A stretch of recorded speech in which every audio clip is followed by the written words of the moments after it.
آ رہا ہوں، تاجروں میں کمائی کا مہینہ نہیں ہوں، نئے کپڑے سلوانے کا مہینہ نہیں ہوں، میں اس لیے نہیں آ رہا ہوں کہ تم عیدی خریدی کے نام پر پورا مہینہ بازار میں نکال دو، میں صرف تمہیں بھوکا رکھنے کے لیے نہیں آ رہا ہوں، عبادتوں میں دکھاوا کرو اس لیے نہیں آ رہا ہوں، زکوٰۃ اور فطرے کے نام پر نام و نمود بٹورو اس لیے نہیں آ رہا ہوں، افطار پارٹی کے نام پر فضول خرچی کرو اس لیے نہیں آ رہا ہوں، عبادتوں میں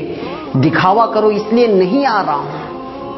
میں اس لیے نہیں آ رہا ہوں کہ تم روزے رکھو اور پھر سارا دن سوئے رہو، روزہ رکھو اور فون سے چپک کر بیٹھ جاؤ، اس لیے نہیں آ رہا ہوں کہ افطاری کے موقع پر خوب پیٹ بھر کر کھاؤ اور عشاء اور تراویح کی نماز قضا کر کے خراٹے بھرو، میں تو آتا ہوں اپنے رب کی رحمتوں، برکتوں اور مغفرتوں کی سوغات لے کر، مگر تم اس کو حاصل کرنے کے بجائے تجارت کے حساب و کتاب میں لگ جاتے ہو، روزہ رکھ کر یوں سمجھتے ہو کہ میں نے تیر مار لیا، ارے میں تو سال بھر کے تمہارے گناہوں کو دھونے کے لیے اللہ کی طرف سے مغفرت کا پروانہ بن کر آتا ہوں، مگر تم روزہ رکھ کر بھی گناہوں سے باز نہیں آتے۔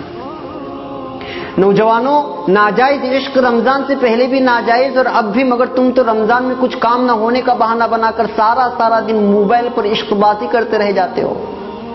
پھر روزہ رکھ کر یہ گناہ کیسا؟ غلط ویڈیوز اور موسیقی سننا ہر وقت حرام، مگر یہاں تو روزے کی حالت میں یا تو سو کر یا پھر موبائل میں گزارا ہوتا ہے، میں اس لیے تو نہیں آیا، میں رحمان کی رحمت بن کر، غفار کی مغفرت بن کر آیا تھا، مگر تم نے تو میری رتی برابر میزبانی نہیں کرتے، اور جو کرتے ہیں میں قربان جاؤں ان پر، میرا یہ ایک دن نہیں گزرتا ہے اور وہ افسوس کرتے رہ جاتے ہیں کہ ایک دن گزر گیا، اور پھر رات دن قرآن کی تلاوت سے، تسبیح اور نمازوں سے، دعاؤں اور التجاؤں سے اپنے رب کو منانے کی کوشش کرتے ہیں، ہر پل وہ اپنے خالق سے اپنے گناہوں کی شکایت کرتے ہیں اور رحمتیں لوٹتے ہیں، برکتیں حاصل کرتے ہیں، مغفرت کے پروانے اپنے نام کر لیتے ہیں، میں آتا بھی اسی لیے ہوں، تم بھول مت جانا، میں جب تمہارے آنگن میں قدم رکھوں گا تو میرا ہر لمحہ ہزاروں لمحوں سے بہتر ہے، کیونکہ میں ایسا مہینہ جس میں ہر لمحہ اللہ کی رحمت برستی ہے، میں کبھی تم کو روزہ بن کر آواز دیتا ہوں، کبھی افطاری کی دعا بن کر، کبھی سحری سے تھوڑی دیر قبل اٹھ کے اپنے رب سے التجا کر کے اسے منانے کی درخواست کرتا ہوں، کبھی رحمت کے 10 دن دیتا ہوں تو کبھی مغفرت کے اور کبھی جنت و جہنم کی خلاصی کے دعا کے لیے 10 دن تمہارے حوالے کرتا ہوں، مگر تم مانتے نہیں۔ ارے ہوش میں آؤ بھائی، میں آ رہا ہوں، کہاں کھو گئے ہو؟ 11 ماہ گناہوں کے دلدل میں ڈوبے رہنے کے بعد اپنے گناہوں کو بخشوانے کے لیے میرے رب نے تم تک بھیجا، تو تم روزے کے نام پر خالی پیٹ رہ کر وہی جھوٹ کے انبار، غیبت کے بازار،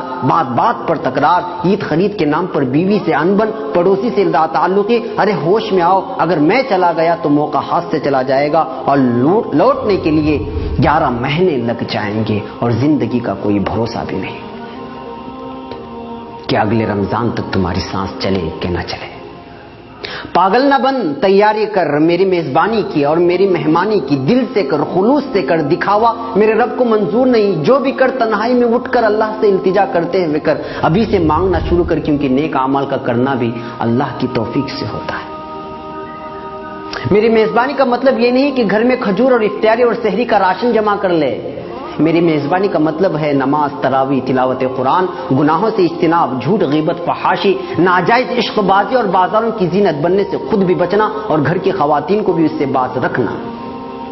میری میزبانی ایسی کر کے تیرا رب تجھ سے راضی ہو جائے، اور جب رب بھی راضی ہو جائے تو اس دنیا سے کیا مطلب جو ایک دھوکے کا گھر ہے، جی ہاں دھوکے کا گھر۔ اور ہاں، میری راتوں کو یوں ہی غفلت میں سو کر برباد مت کرنا، اللہ سے اپنا دکھڑا سنانا، برما میں کیا ہوا، فلسطین میں کیا ہوا اور ہو رہا ہے، افغانستان، عراق و شام اور دیگر مسلم ممالک میں جو ظلم ہو رہا ہے، کیا کیا جا رہا ہے، اس کا دکھڑا سنانا اپنے رب سے، بیتے سالوں میں اپنوں اور غیروں نے ہم سے جو برتاؤ کیا اس کی شکایت کرنا اپنے رب سے، وہ سننے والا ہے، سب کے سننے والا ہے، وہ جو سب سے رحیم، سب سے کریم اور تم سے سب سے زیادہ محبت کرنے والا ہے۔ تمہارا دکھڑا سن لیا تو پھر بیڑا پار ہے، نہیں سنا تو پھر ثواب کہیں نہیں گیا۔